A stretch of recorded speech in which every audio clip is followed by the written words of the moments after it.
The Washington Talking Book and Braille Library is working to ensure equitable access to reading for everyone. You can help by donating your car, truck, or boat. It's free and easy. Go to careasy.org/WTBBL.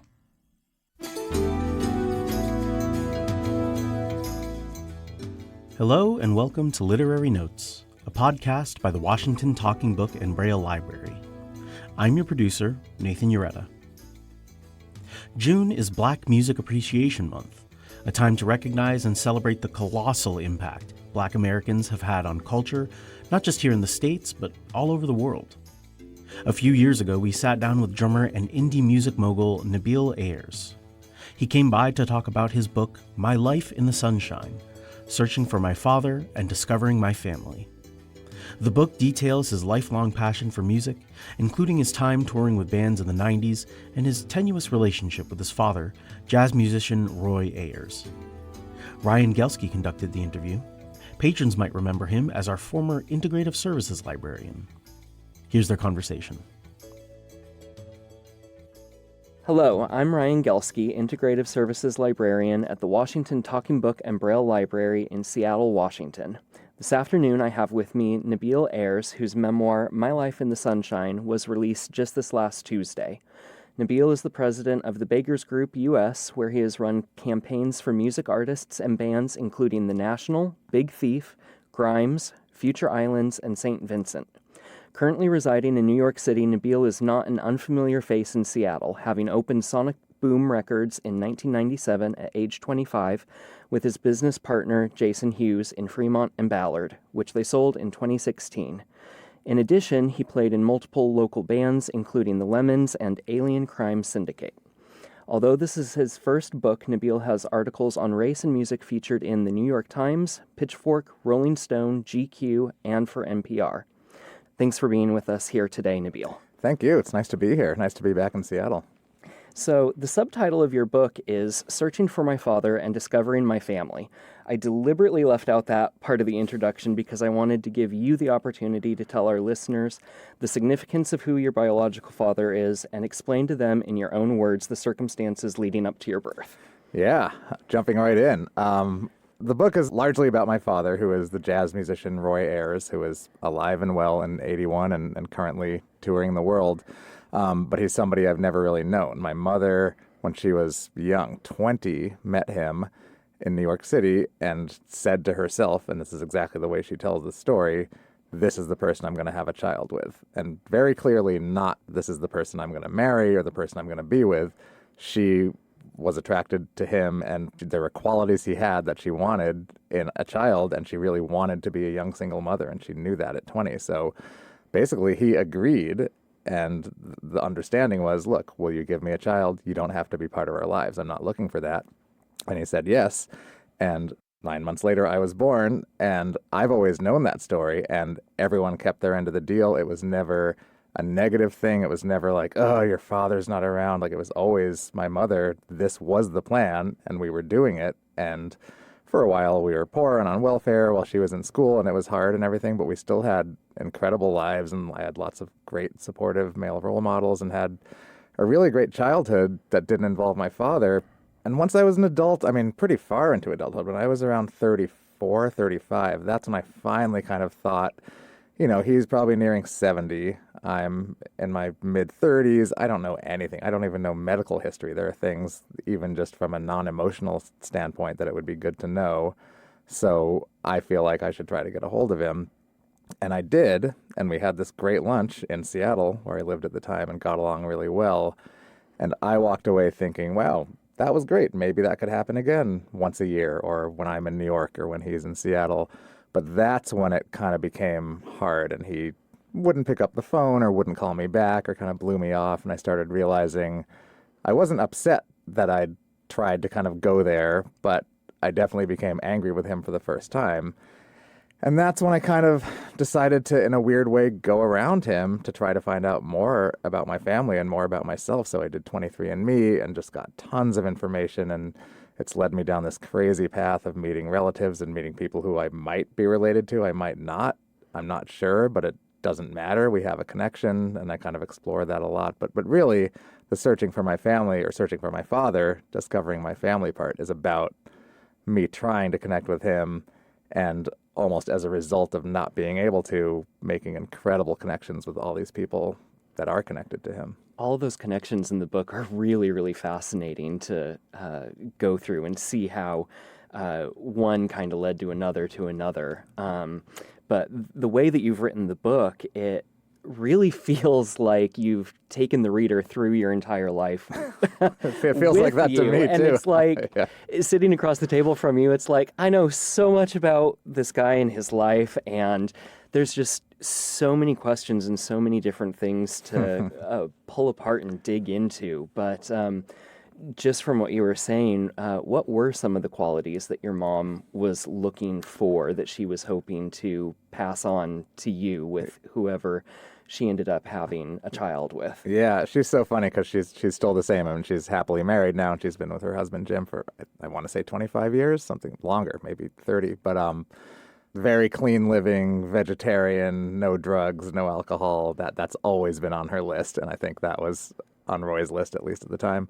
But also, like, and this is, early 70s in New York City, so her thing was like this magnetism, this kindness, this charisma, this kind of powerful aura that she describes of his. And I noticed that the times, I met him a few times as a kid. They were really brief meetings. I saw him play live a few times, and every one of those instances, I recognized that too. At an age where I don't think she'd necessarily told me that, so I don't think I was looking for it. I think I just felt like, wow, this person just has, there's a lot here. You could just feel it. And you both can see that, and you describe him in the book as well as very kind and charismatic, but juxtaposed against this really ambitious and self-centered portrait of him. Can you talk a little more about that? Yeah, it's so funny because the term self-centered I used at least a few times in the book, and I think probably took it out a few times because it was in there too much, and that's what editors help you do. But when my mother mentions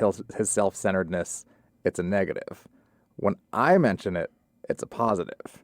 And I think that's what's interesting about that term, because she saw that as something that, like, oh, well, that's not going to work for me because he's self-centered. He's really focused on his career. He's into himself.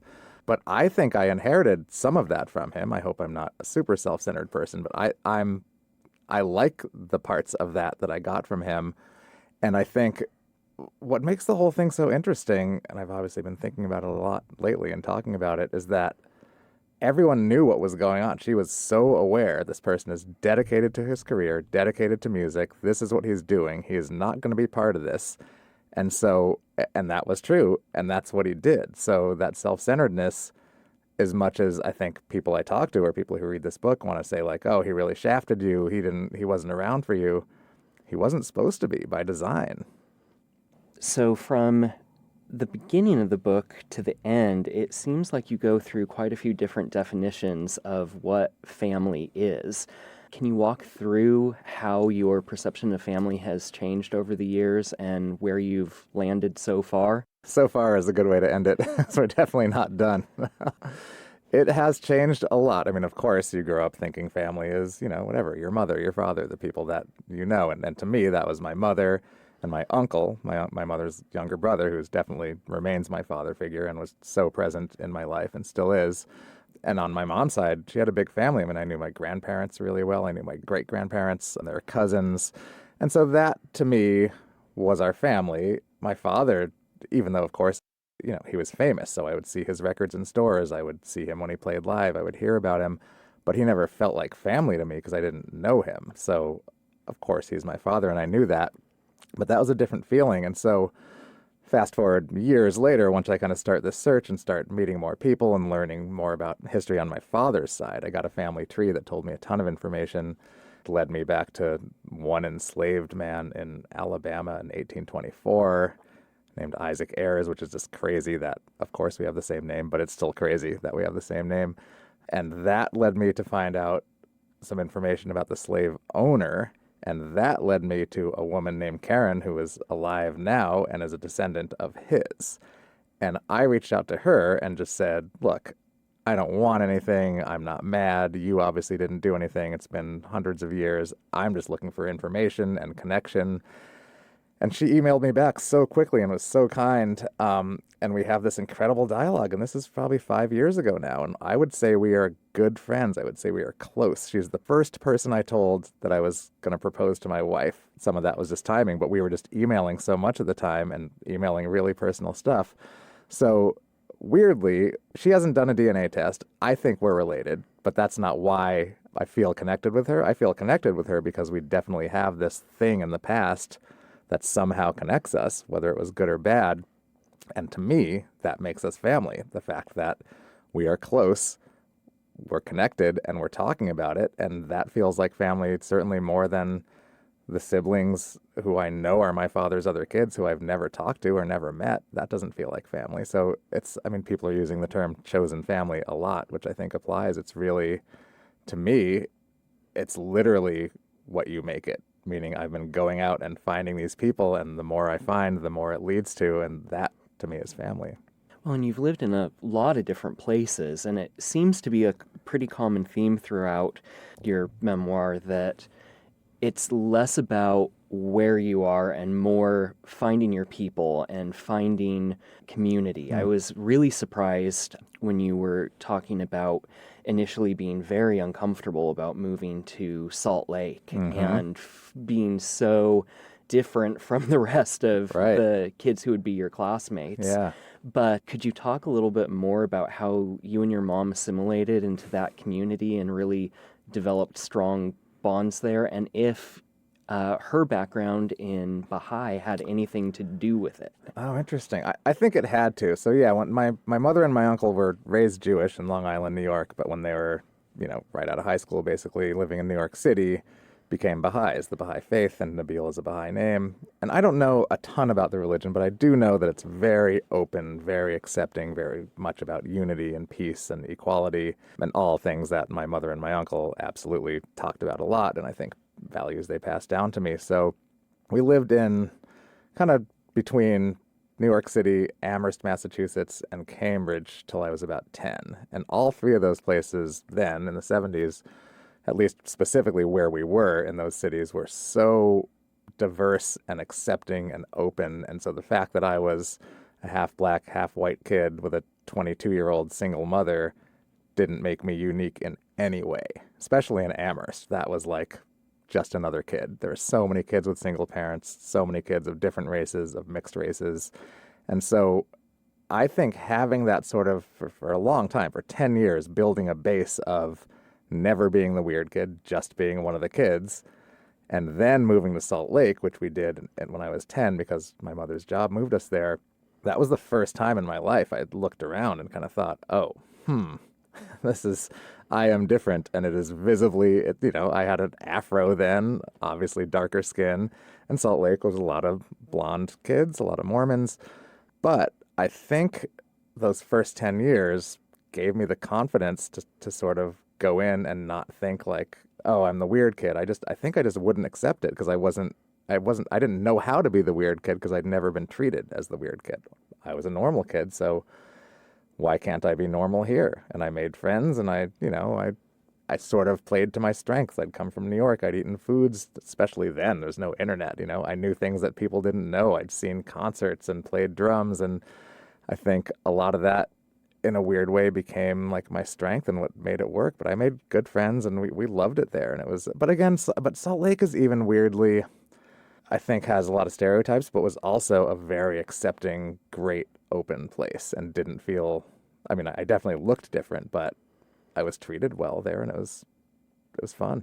Yeah, the way that you describe the walking into the classroom and everybody staring at you like you had an arm cast or crutches and things that would heal and go away, but your identity really, or at least outer identity being the thing that separated you and not going away, was just so remarkably powerful. Wow, thanks. I remember that moment really well. And it's something that I really connected to because I could not imagine growing up in New York and Amherst and being dropped in the middle of Salt Lake City. I know. My extended family is Mormon, and the way that you discussed the food and gatherings being very similar to the Baha'i gatherings that you were familiar to. Right. The way you described ambrosia as being wholly American, but so, I think you So either used foreign the or something like that. foreign or Yeah. alien, Right. absolutely cracked me up.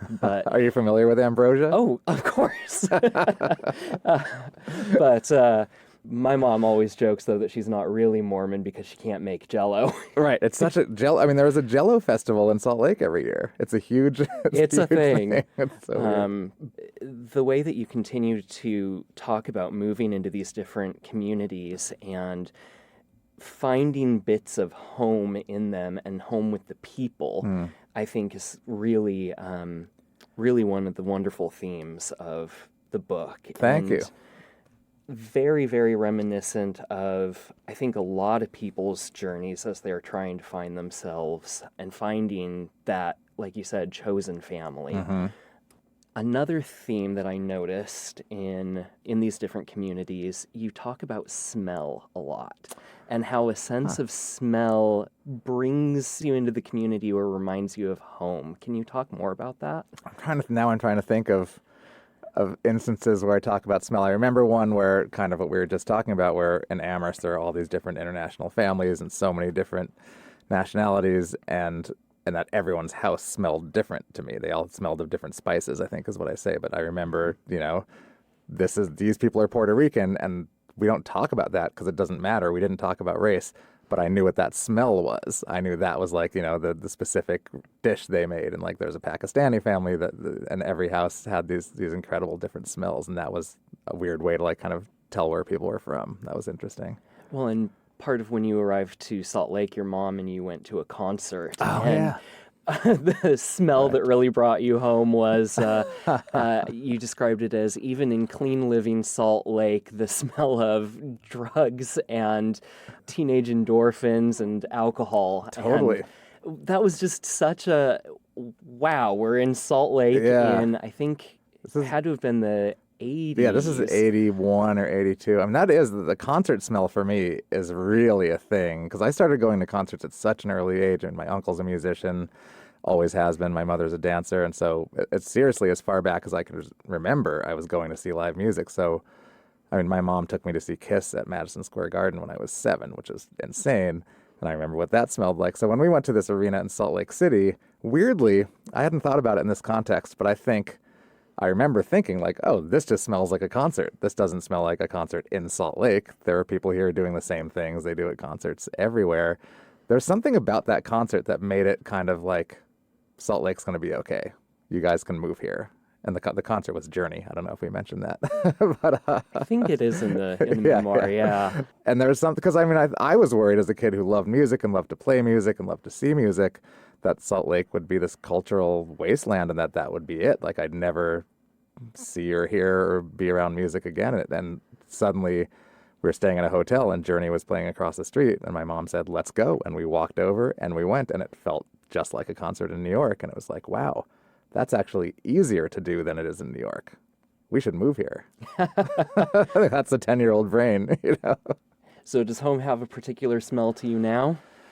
Oh, that's a good question. I'm trying to think what my wife and I live in an apartment in Brooklyn.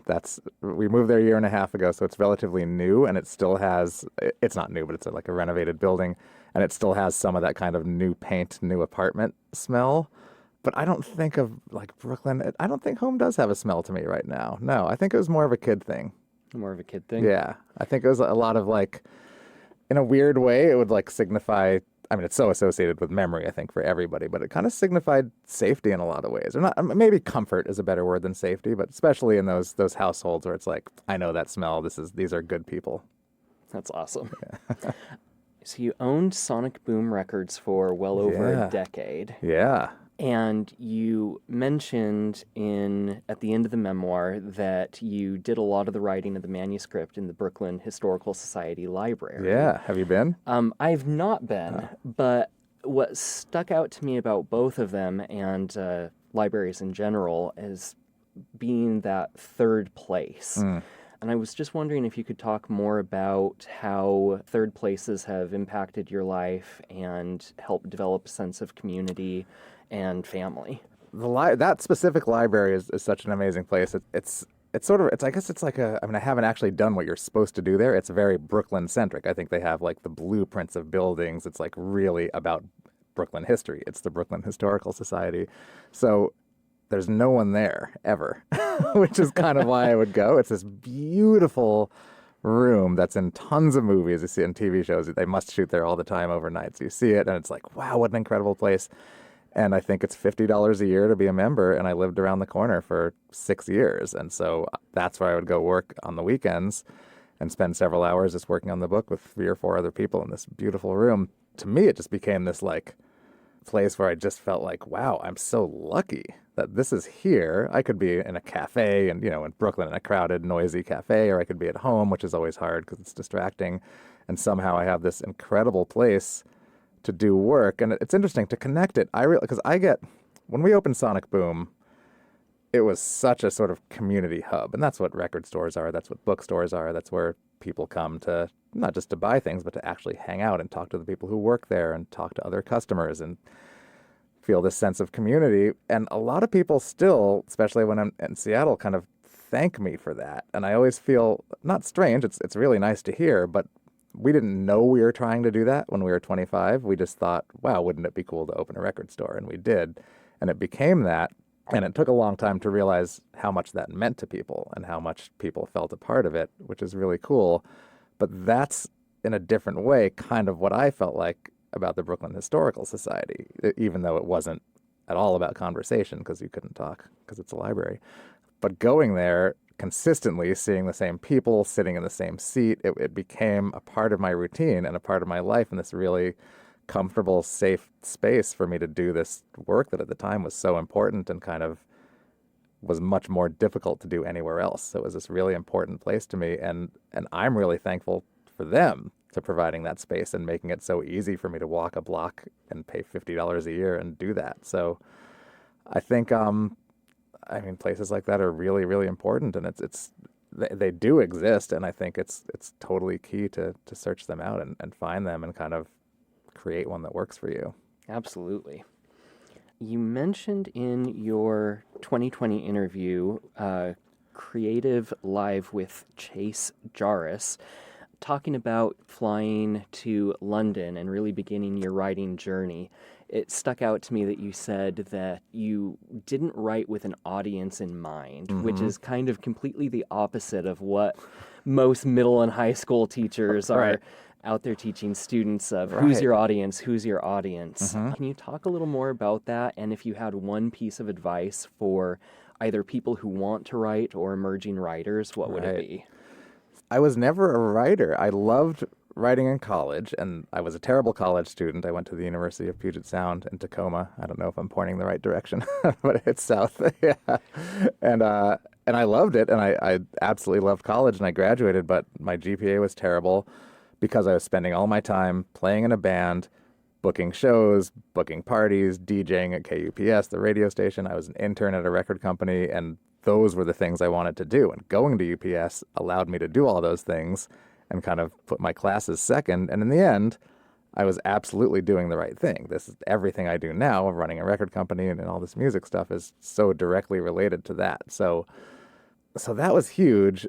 And then, but I got 2 A's and 2 writing classes. That's where I was going with that. And that was interesting because to me, I didn't work any harder in those classes. I just loved them and it came naturally and it was really fun. And so I think that's why I did well in those classes. So then I started working at record stores and that was that, and didn't write for 20-something years, and then was on a flight to London, had a bunch of time, 7-8 hours, was bored. And there's this story about when I was in a band called The Lemons and we got arrested in the middle of the desert in Utah with a bunch of pot in our van, and it was a lot, enough that was felony possession charges, and we were handcuffed, and it's this really crazy long story, and I've told it so many times, and I just felt like I should write it. And at the time, I thought, no one needs to see this. Some of it was also like a lack of self-confidence thing. Like, I doubt I'll be able to write this well enough for anyone to even want to see it. But I just want to write this for myself, for fun. I want it to exist. I want there to be some document of that story. And so I'm going to start typing. And I just did, and I did it for the entire flight, and then a few more nights in London, I would stay up late and kind of stretched it out and got into who the characters were and how I got into the band and all those things, and ended up with 80 or 90 pages of writing at the end of that trip, which was just crazy to me. And still, I read it and thought like, well, this is kind of a mess, and it's all over the place, and I still don't want anyone to see this, but I think I have a new interest. I think it's writing, and so great thing about being in New York or any big city, it's like, oh, I wonder if there's a class I can take. Oh, this starts next week. Here's a memoir writing class. So I went, and that was really great because that was just like lots of prompts and lots of sort of, can't stop writing for 30 minutes. You have to write. Here's the prompt, talk about the most scared you've ever been or whatever, things like that. And I loved it. And that's when I that's how I got into writing. And it just kind of happened like out of thin air in a weird way. I just felt like I had to write that story, and that triggered all this other stuff. And then when I started writing, whether it was about fun things like Sonic Boom or the bands I was in, or more serious things like my father or my race, I always had it in my head. And I don't know if I got this from a teacher or maybe just from my own fear, but it was the thing in my head was always, nobody has to see this. I get to decide if I ever want to show this to anyone. And so that was sort of the thing that allowed me to just say whatever it was I wanted to say, no matter how hard it was or scary it was or how much I felt like I was putting myself out there. I was in complete control of it. So it felt really safe and maybe even therapeutic, because it was sort of like telling someone, even though I was just telling my laptop. And so my advice would be to do exactly that, especially if you're trying to work on memoir or write about yourself, is to just seriously think and know that it's up to you if anyone ever sees it. Just think about it that way and write the stuff that you're most scared to write and see what happens. And maybe you'll end up with a book about it and talking about it. Wind up at Watauble talking to us next. Right. So you had mentioned, talking about writing, that it just started out as this exercise while you were flying to London. It kind of goes along with a lot of other moments in your memoir that are very small moments that in that exact moment, you don't realize the impact that it's going to have later on. Mm-hmm. Can you talk about some of those moments that have really, really shaped and defined you getting from point A to That's funny. here? It's totally true. But I always thought that's like the butterfly flaps its wings thing, right? Like every decision is important because you never know how much it affects the next three things or whatever. But I mean, I guess the first one I can think of was when I worked at Easy Street, and Jason, my friend there, was like, look, this is Jason speaking. He said, I work really hard. I go overtime. I'm acting like the store is mine. And you just kind of do what you're supposed to do. And Matt, the owner, seems to like you more than he likes me. It was something like that. And I loved working there, and I loved Matt. And I did exactly what I was supposed to. And I was really good at it. But whenever break time or lunchtime, I was on the phone booking my band or doing something for myself, whereas Jason was doing things for the store still. And I just said, I'm getting paid to do what I do here. And in every second of free time, I'm trying to advance my own interests. That's what I want to do. Or 25, right? That's what we should do. And at that moment, he said, we should open a record store. And that, to me, that's the first moment of like, and I think I said, yeah, that sounds like a good idea. Go for it. And but I think it really was that quick, but I think we both knew that it was like, we could do that. Like, it wasn't just like yeah, no, seriously. Like, I think we really meant it at that moment, and we did do it pretty quickly. Within a few months of that, Sonic Boom was open, and that's what's good about that. So many people sort of have a career and learn everything and then try to do your own thing. And by that point, people have kids, or they're used to making money, or they're older, that, they have things that stop them from being able to really struggle. But we were making $8 an hour at a record store. So like, what was the risk? It closed and we went bankrupt at 25. It still would have been fine. So we just did it. And so that was definitely, I think, the first of those decisions or moments. Every band I've ever been in has been that. The first one was the Lemons, where I walked into my friend who managed that band at the time, and I knew the guys in the band a little bit, and I'd seen them play, and I knew the music. That's the most important part. I just happened to walk into his office, and he was slamming down the phone, angry, and I said, what's wrong? And he's like, the Lemons drummer just broke his arm, and they have this huge show opening for Mudhoney in a week. And I said, oh, well, I can do that. And to me, that was not my favorite band. Musically, it wasn't what I was into, but I was like, that just sounds fun. Playing a huge show was at Seattle Center under the Space Needle. So that ended up happening, and it went great, and I got along with them, and it was really fun to suddenly be in this band people cared about. So I stayed in it, and we signed a record deal, and never blew up, but it was an incredible few years, and yeah, that's how all those things have happened. But the one thing I will say is I love my business career. I'm the president of a label. It's incredible. I wonder, and I think about this more lately as I'm talking to people about it, if I'd tried harder with the music stuff instead of kind of falling into these bands, all of whom I loved. I'm still good friends with all those people, but I was never in what I considered like the best band in the world. Mm-hmm. And I wonder if when I was 25, I should have said, I'm moving to New York, or I'm moving to LA, or I'm not going to sit around and hopefully fall into another cool band situation. I'm going to go figure this out. I'm going to make it happen. And I never did that, and I wonder what that would have been like. Oh, interesting. Yeah, your book is, as much about discovering family and your relationship with your father as it is a musical journey through all of the decades of your life. So it introduced me to a bunch of bands that I had never heard of. Oh, great. I made a list of every band in the book. There's 100-something. And started listening to it while reading in my office here. That's so great. Everybody was probably like, What is this? What are you listening to? But why are you listening to Kiss at work? But if you were to put together a playlist of I have. Okay, so what's on the playlist? There are a few. I mean, this is the funny, because I work in the music business, there's one with Amazon, there's one with Tidal, there's one with Bandcamp. There's all these different playlists that kind of relate to the book. I've done a few different ones. The most fun one to do is one it's one song from each year of my life, and so it's 50 songs. And I'm kind of speaking it's like a radio show almost, like every 4 or 5 songs I kind of talk about how they relate. But it's like my uncle's free jazz album from 1975, Alan Brofman, and of course it's got my dad's music on it, Roy Ayers, and then it gets into Kiss, which happened when I was 5. That's when I got Kiss Destroyer, and that changed my life and turned me into rock music. And then there was early MTV a few years later, and that's for me, it was Van Halen and Pat Benatar and all that kind of early 80s rock. And then, of course, there's a huge Seattle thread once I moved here. I mean, I went to college in 1989 in Tacoma, so Soundgarden, Nirvana, all that stuff into kind of indie rock. I mean, it's the whole journey. Well, and the genres are all over the place, too, which makes for a really exciting journey. Yeah, depending on if you're into that or not. Yeah. Well, and my parents happen to be very close in age to you, so some of these artists and bands that you talked about and have seen, I'm like, oh, hey, my parents talk about them all the time. Cool parents. And it's kind of fun how music can connect like that. Yeah. So you have these playlists put together that are out there and Tidal, Amazon. I'm curious, though, in terms of connecting to internet. In preparing for this interview with you, I did some Googling. I'm a librarian. Yeah, that's what we do. I can tell you're ready. There's almost nothing about familial relationships that come up for you or your father.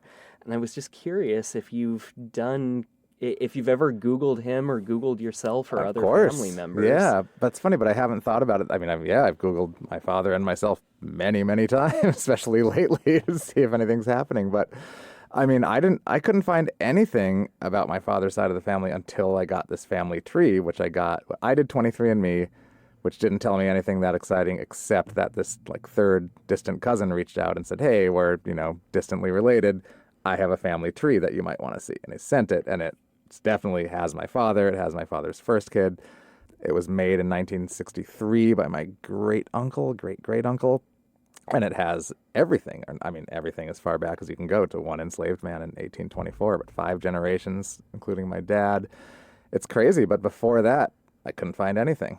But isn't that, I mean, especially with African-American people in America, I mean, that history it doesn't exist unless somebody documented it really well. I mean, that's what was so weird about, and this is a very common story. When I got that family tree, I started Googling. Now I have names, I have places, all these things. Googling those people, still found zero new information, even with the information I had. Genealogy is a super tricky field. But the name of the slave owner was there. One guy in 1824 Googled him and found a million things in different books and different articles and all. It was super easy to find out that side of the family because people documented it. And it was, they weren't slaves. So that's the second time that you've mentioned your slave ancestor. Mm-hmm. Can you talk about what that discovery meant to you? Because it's a pretty pivotal moment in the book. It was crazy. I mean, and that book has pictures. There's not a photograph of him, obviously, because it's 1824, but I think there's a drawing, and it's like it's a scan of a Xerox from 1963, so it kind of just looks like a black square, but like you can make out some features. But as it goes on, there's actual photographs of all these people.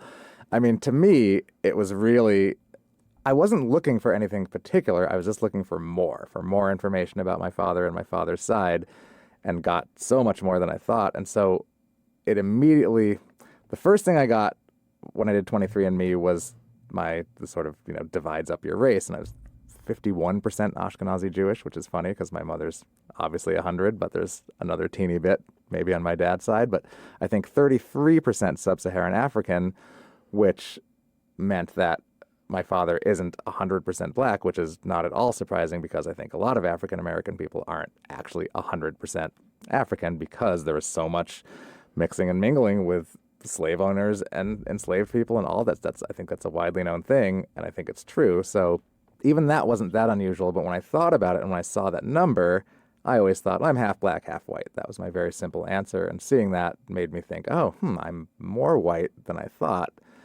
That's interesting, and that made me I've always had a hard time with my racial identity because it's mixed and because I've grown up around mostly white people. I just haven't had a strong racial identity in any direction, but that made me think, I'm more white than I thought I was. Then I got the family tree with all these pictures and all these names, and that did the opposite. The pendulum just went swinging, and I was like, I am obviously descended from these people who were owned by the other people in the book. The whole thing really hit hard, and that made me swing the other way and think, wow, I feel so much more black than I ever have right now because I feel connected to these people.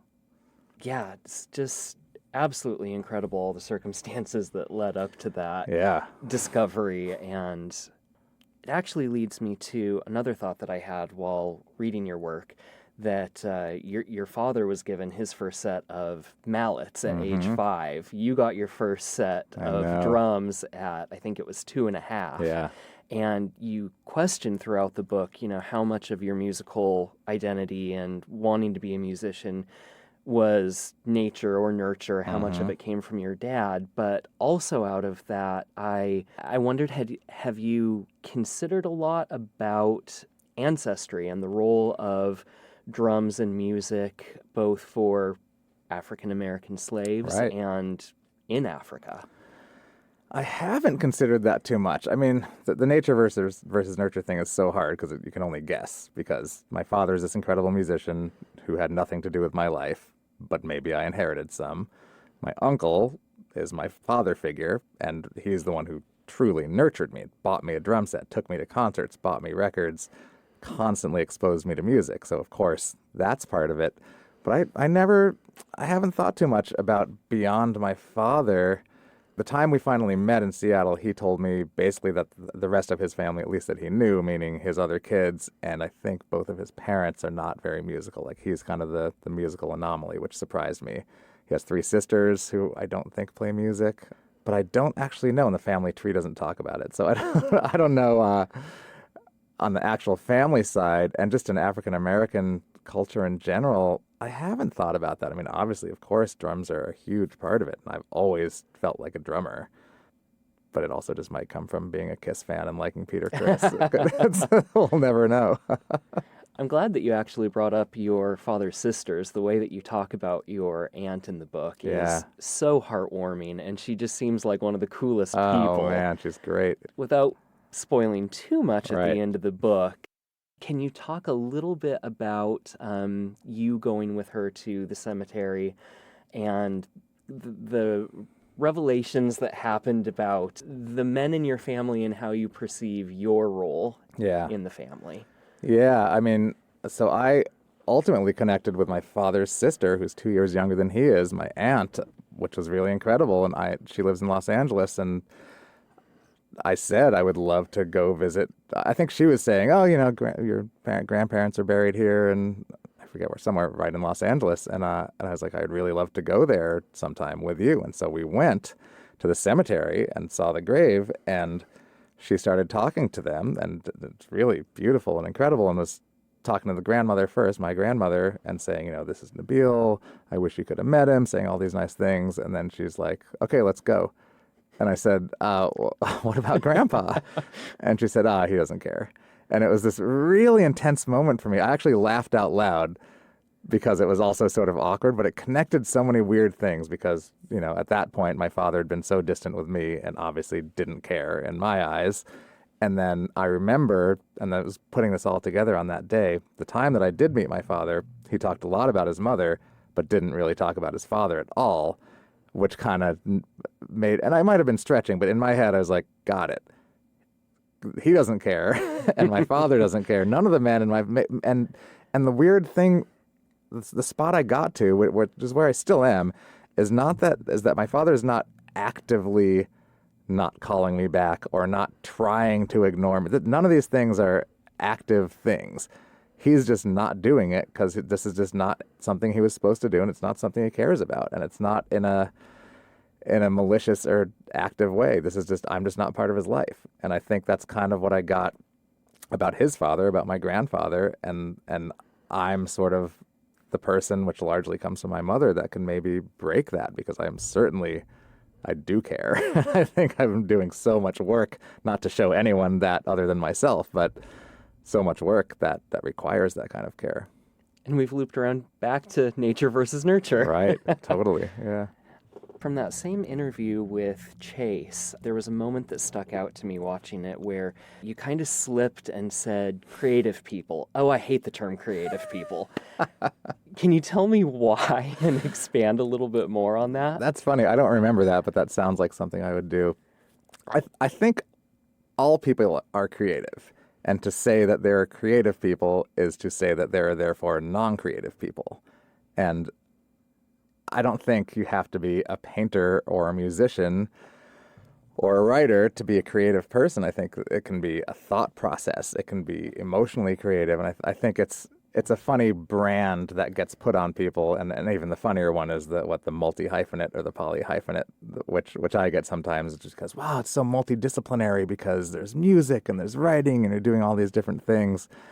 And to me, all those things are the same thing. I guess they're all creative, but they're all connected. They're all fun. They're all things that make me feel good and allow me to, in some way, put out whatever it is I want to put out. And sometimes it's with drumsticks, and sometimes it's with the laptop. Or it's all, to me, it doesn't feel different at all. And I think everyone has some version of that. They might not know what it is, or they might recognize it as such. But I don't think there are people out there who aren't creative. So what would you say to the people who have either maybe been told or self-identify as, oh, I'm not creative? I would ask who they've spent a lot of time with, and if they've spent time with people who are really lauded for their creativity, maybe that's slowed them down by feeling like, well, I have these 3 friends who are doing these really creative, air quote, things, and I'm not, therefore they are creative and I'm not. And I think if you want to be creative, if you want to do something that makes you feel like, if you want to do something, you need to surround yourself with people who can help you do it. And that doesn't necessarily mean people who are better at it than you are. Sometimes that can help, but sometimes that can be bad. And sometimes maybe you need to be the best person at the thing to help you get further, if that makes sense. Are there instances in your life that you can think of that maybe both of these things have happened?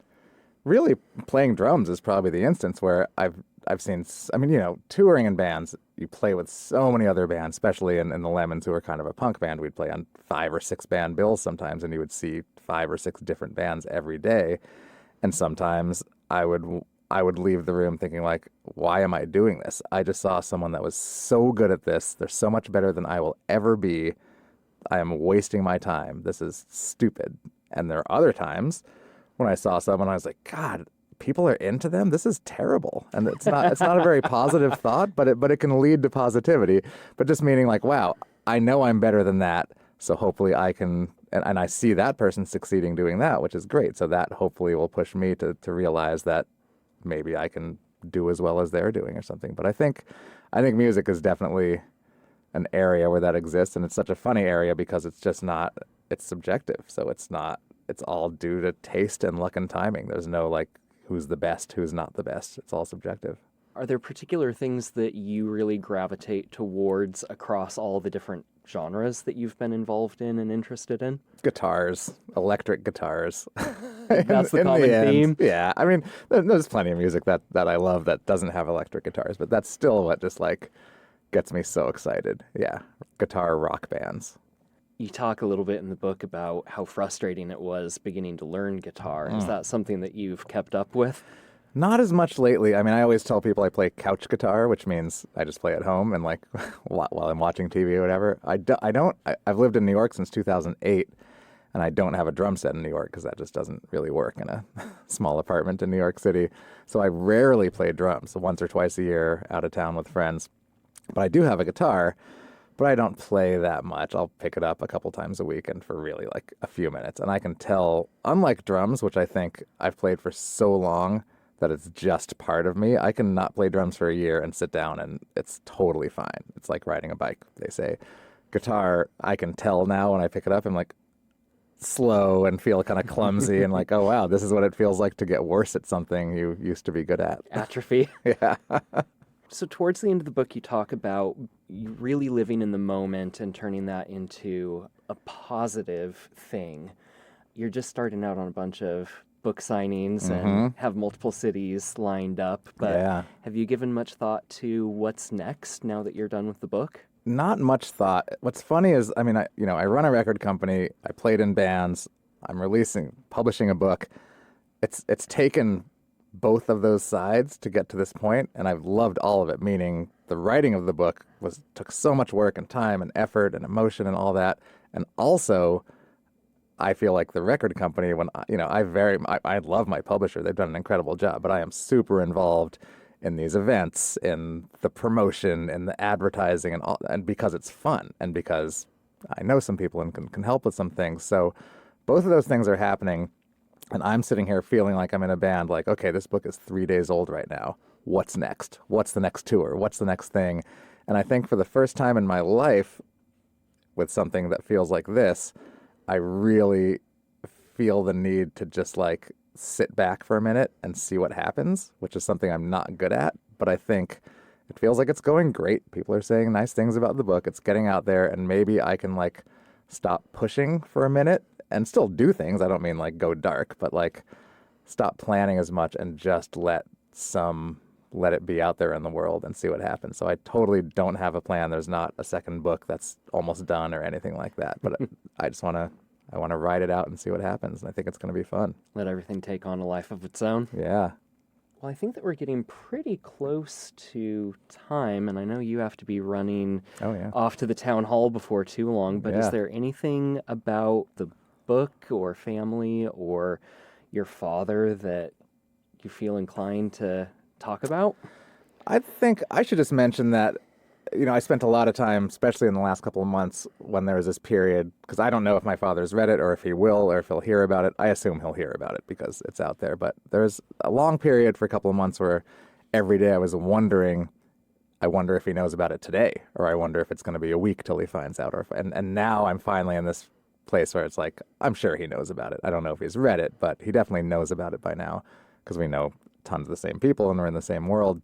So, and my worry during that period where he couldn't read it because it wasn't out, my worry was, does he or the people surrounding him, the family who I don't know, do they assume this is like a sort of negative book, like it's a tell-all and it's me being really angry and saying a bunch of bad things about him? And that thought really stressed me out because that's not what the book is at all. In fact, to me, I think it's meant to be quite positive about him. And with the sort of conclusion I came to, largely while writing it, was that even though I didn't get everything I wanted from him, I got so much good, and I'm really thankful for it. And that's what the book is about. And the title, My Life in the Sunshine, it's a lyric from his song, but it's also about my great life that he helped give me. The sunshine is literally supposed to be what he brought to it. Yeah, it doesn't feel accusatory at all. At least I felt reading through it. It really does have a lot of times a really humorous tone to it, even when something's really serious. Right. And I think you talk about that in the book as well, that you were used to getting very sympathetic looks, and Right. There were many, many times where you made me outright laugh Oh, with good. That's great. Thank what you. was being said. And then I felt bad. I was like, wait, should I be laughing at this? And then a line or two later, you're like, oh no, that's supposed to be funny. Right. There's a moment in the first book reading I did in Brooklyn the other night where I don't remember what section I was reading, but I was reading it and I heard a few people laugh, and it was very much just like, I shouldn't be laughing laugh. Like they kind of took it back. It was kind of like, and I remember stopping and saying, it's okay to laugh in that part. It's funny. And then everyone laughed like they'd all been holding it. It was a really weird live moment that happened. Well, I just want to thank you for your time and being here. It was a really quick turnaround that we were able to make this happen. I'm glad we were. But Thanks for having me. everybody's been so excited about it. That's so great. That's lovely to be in this great space in Seattle, and thanks for having me. Well, thanks again. My Life in the Sunshine, Searching for My Father and Discovering My Family is available as an audiobook in the catalog of the Washington Talking Book and Braille Library with the class ID DB110595. If you have any questions or comments about the library, or to see if you qualify for our services, visit WTBBL.org or leave us a voicemail at 206-615-0400 or toll free at 800-542-0866. This episode of Literary Notes is a production of the Washington Talking Book and Braille Library, based in Seattle, Washington. Today's interview was conducted by Ryan Gelskey. I'm your producer, Nathan Ureta. Thanks for listening.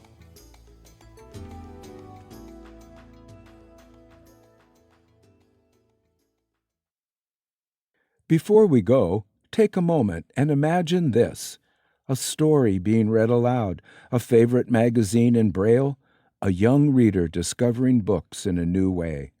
That's what the Washington Talking Book and Braille Library makes possible every day, providing audiobooks, Braille, and accessible reading services so that all may read. If you have a vehicle you no longer need, you can help keep those stories going. Donate it today. Pickup is free, running or not. Just visit careasy.org/WTBBL.